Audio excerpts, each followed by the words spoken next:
Everybody wants profit in the stock market, right? But nobody wants to put in the effort, the work, the analysis, the research behind the company, like balance sheet, the fundamental, everything. So the stock market doesn't work that way. So basically we need to earn by which is backed by solid research.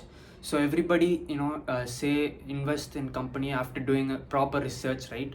So I'm here to explain the fundamental research, how to do one of the steps in fundamental analysis.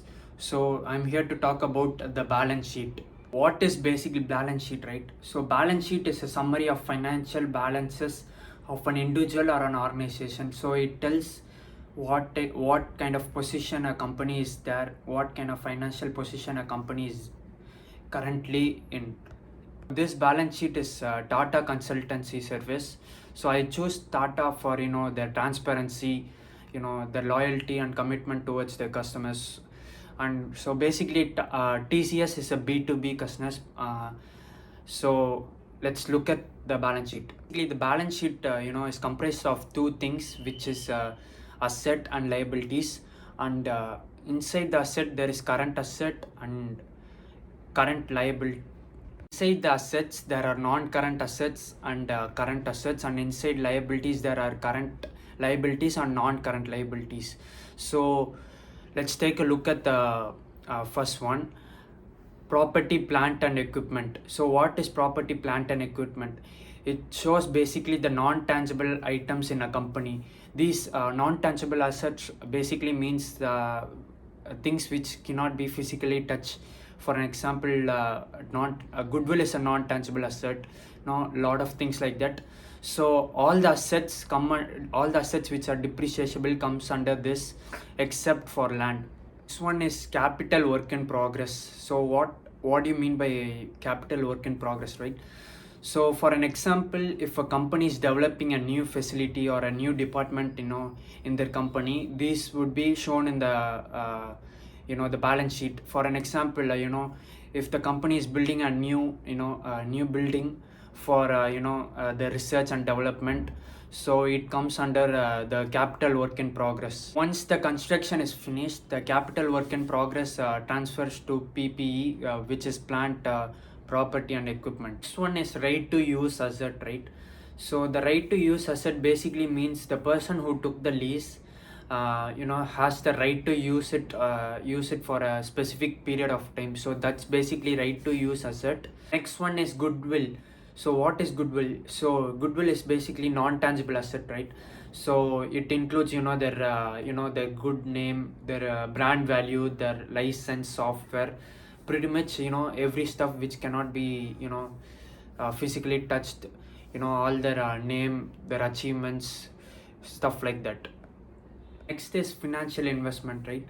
So the financial investment includes the investment which is done by the company, such as loans, advances given to parties, suppliers, employees, and deferred tax asset, over and advance payment of tax. These usually comes under financial investment. Next thing is investment.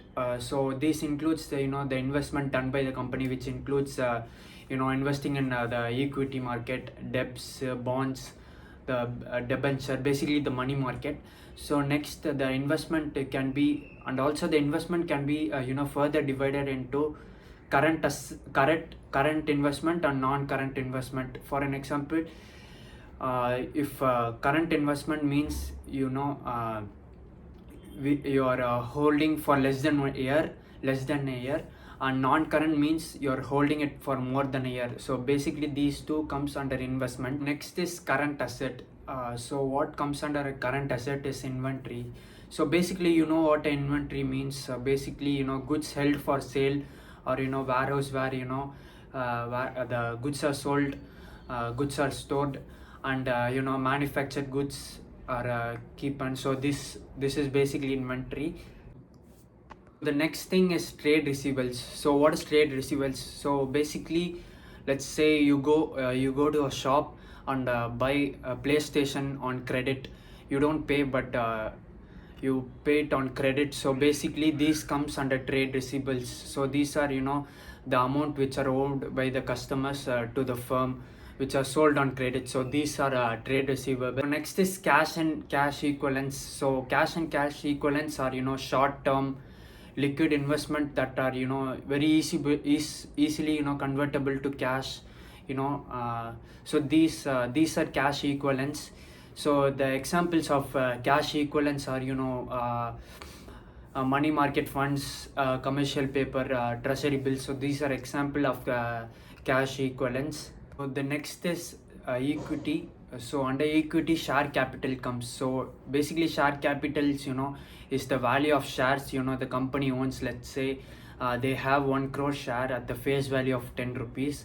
So basically they own 10 crore. However, this share capital may differ or dilute when they're they are giving out employee stock option plan and or right issues or any other activities like that. So during times like that, their share capital may slightly change. Next is equity, other equities, right? So the other equity contains of earnings, retained earnings, general reserve. So general reserve is basically the company saves the profit in case of any natural calamities, or which is used for further development. So these comes under other equity.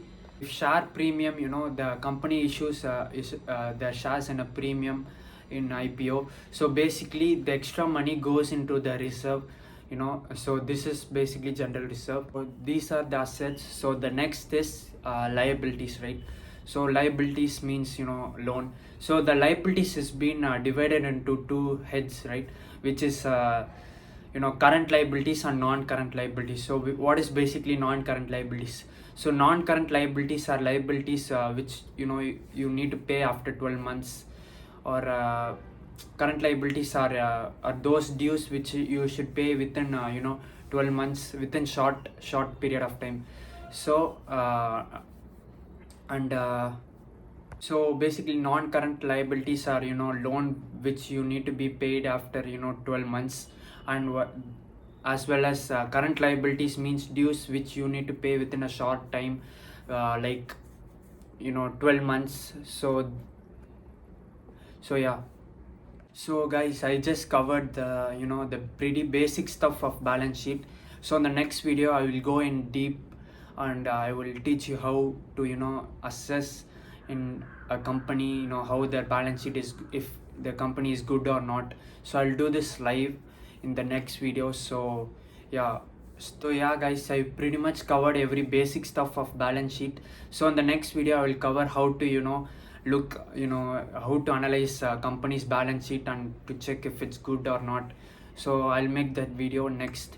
So yeah, thank you guys, thank you for watching.